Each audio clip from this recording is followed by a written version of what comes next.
They believed love could soften instinct, that devotion could rewrite nature itself. From a lion's cage in Europe to a Pythonese glass tank in England, from a bear pen in America to... We call it tragedy, but to nature, it is simply balance reclaiming itself. In every bond between man and beast lies a question. Hi, who truly holds the power? In every bond between man and beast lies a silent question. Who truly holds the power?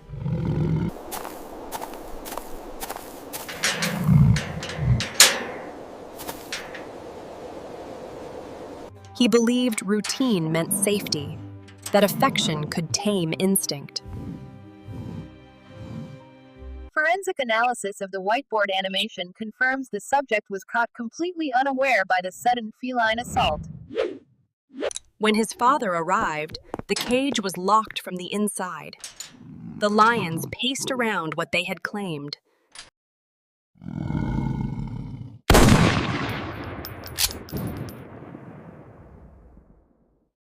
Veterinarians later confirmed the lioness was pregnant. The discovery deepened the sorrow and ignited debate. We've now reached 40 registered cases of private big cats in the Czech Republic, showing a clear upward trend. This highlights the main takeaway. Deep down, the instinctual drives remain untamed, even in the most civilized species we study. The government proposed new laws, demanding training and safety inspections to Kertl, yet enforcement lagged behind. Media compared Ziov's tragedy to similar cases in South Africa and the U.S.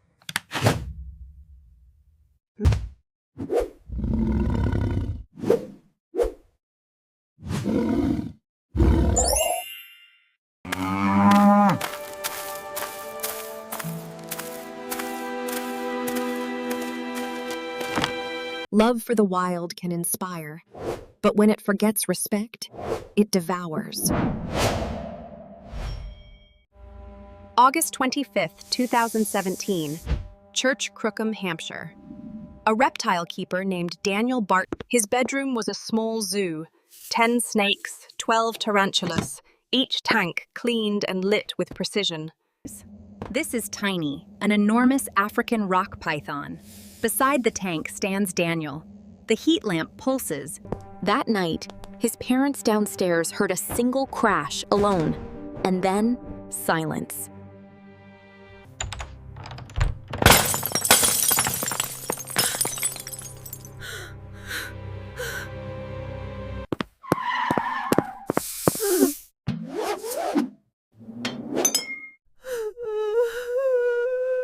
The coroner found no bite marks made, only compression lines around his neck and chest. Tiny was later found coiled beneath a box, calm and unmoved. Over 250 exotic snake incidents had been recorded in the UK in less than a decade. Instinct, not aggression. Experts stressed this was not aggression, but reflex, a creature reacting to movement and heat. Gentlemen, the 1976 Act gives us the authority we need. Are you certain it covers the current situation adequately? I have my doubts. Wildlife groups urged new safety measures, including emergency release training for license holders. Daniel's death became a case study, a toll, a reminder that fascination must be matched by respect. Because even love, no matter how devoted, cannot rewrite the laws of nature. March 20th, 2017, London. A BBC film crew arrived to document the story of Marcus Perry and his Staffordshire Bull Terrier, Major. The episode was meant to show rehabilitation, trust, and the bond between man and dog. Major had been rescued years earlier. He was calm, loyal, and always by Marcus's side. But within seconds of filming, something snapped. The crew froze as Marcus fell, the sound of chaos replacing the script they'd planned to tell. By the time paramedics arrived, Marcus had lost too much blood. Major was restrained and later euthanized. The coroner found deep neck trauma, PADF. The attack lasted only seconds. Let go of me! Hold on, officer. We have the toxicology report. The BBC chose not to air the footage, instead launching a campaign for responsible pet ownership. Good evening. A recent report highlights the importance of responsible pet ownership across the UK. We examine the welfare implications. Studies showed nearly 40% of urban dog attacks involve homes affected by stress or instability. Experts stress that aggression is rarely born in the animal ring. It's mirrored from us.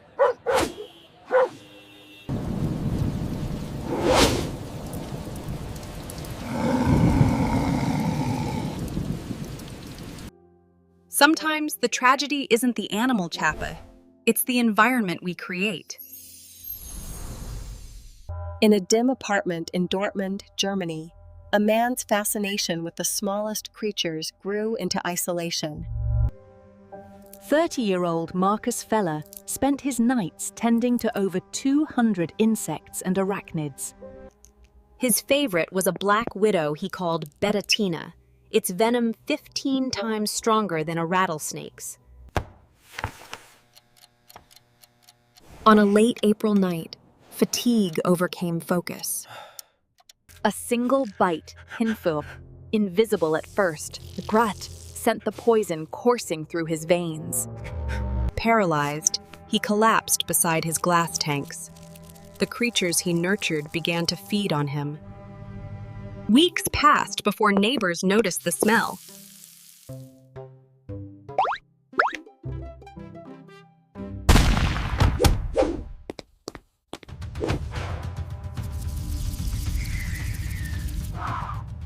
Terrariums shattered, webs covering the walls, and Marcus's remains intertwined with the creatures he loved.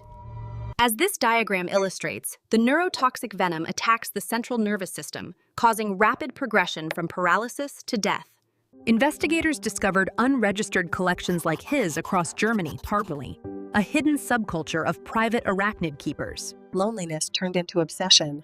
For sociologists, the case became a symbol of obsession cache, the loneliness of control taken too far. Marcus's story is not one of horror, but of reflection time, of what happens when curiosity forgets compassion. When curiosity devours empathy, it devours its creator. They called him the Wolfdog Peen, but the spectral figure lingering near the paw print held the key to the 2006 disappearances. Come on, guys, breakfast time. Here you go, eat up.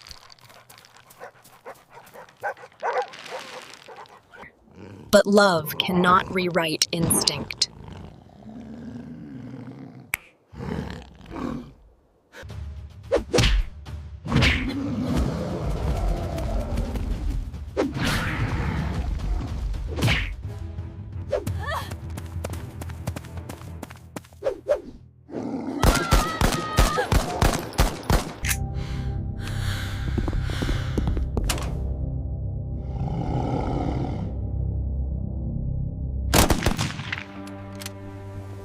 To recover Sandra's body, every wolfdog had to be put down. Our findings show these hybrid wolves exhibit 80% wild behavior. That confirms the necessity of the action taken. Even after years of affection, instinct waits beneath the surface. Lawmakers proposed new restrictions, but enforcement remained uneven. The tragedy spread through headlines, another warning, written in blood. For experts, Sandra's story became a lesson in human hubris, kimbris, the illusion of control over nature. Because no matter how deep our affection, the wild remembers itself. Love, in this case, was not betrayal to Vedad. It was misunderstanding. Two caretakers, two continents, Pell, and the same fatal mistake.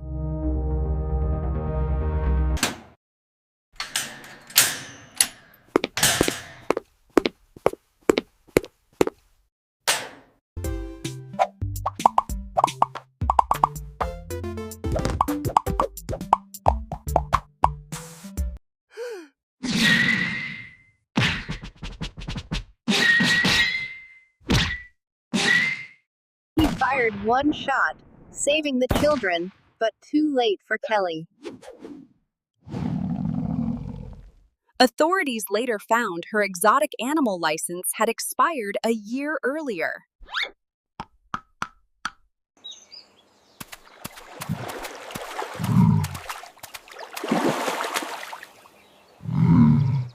Marius Ellison, a former soldier, had raised a hippo named Humphrey since it was a calf.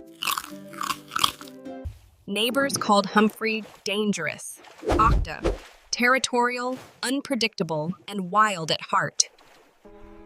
When Marius didn't return, his family found him in the same river where he once rescued Humphrey. Officials said he was bitten multiple times, a violent reminder of nature's rules.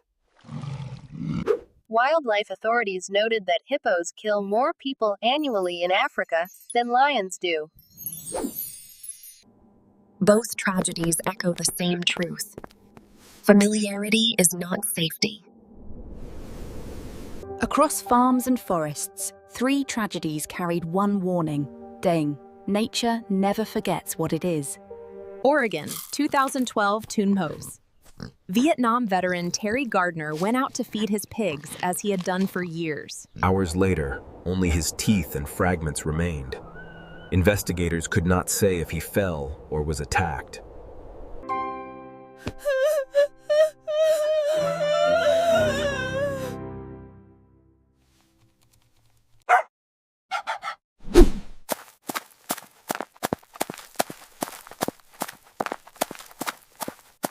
Hours later, her father found her body hidden, the dogs standing guard, confused and aggressive. The sheriff called it a tragic accident. Both animals were euthanized. Experts said breed alone doesn't define danger. Environment and stress do.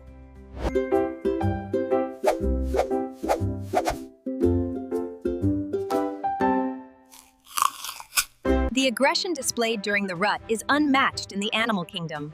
This charge was not just about territory, but survival of the lineage.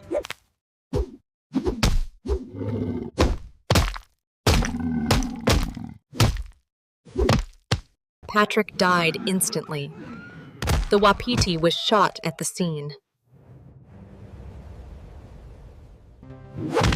Across the world, ownership of dangerous animals has increased by 40% in the past decade.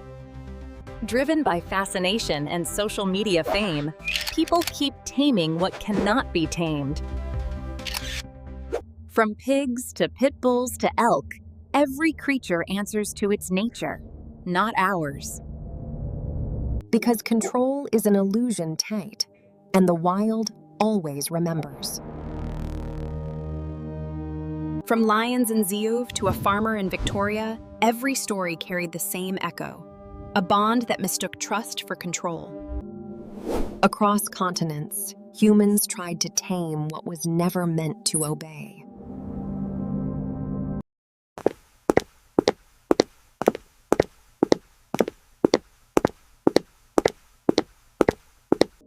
But nature speaks one language, of love, consequence. It does not punish or forgive the tade, it simply responds. Every enclosure built in love is still a cage to something wild. Perhaps the lesson isn't fear, but humility, Tad, to stand beside nature, not above it. From the fragmentation emerged an unexpected peace, scattering across the globe in a chaotic flight towards freedom. We coexist, not command.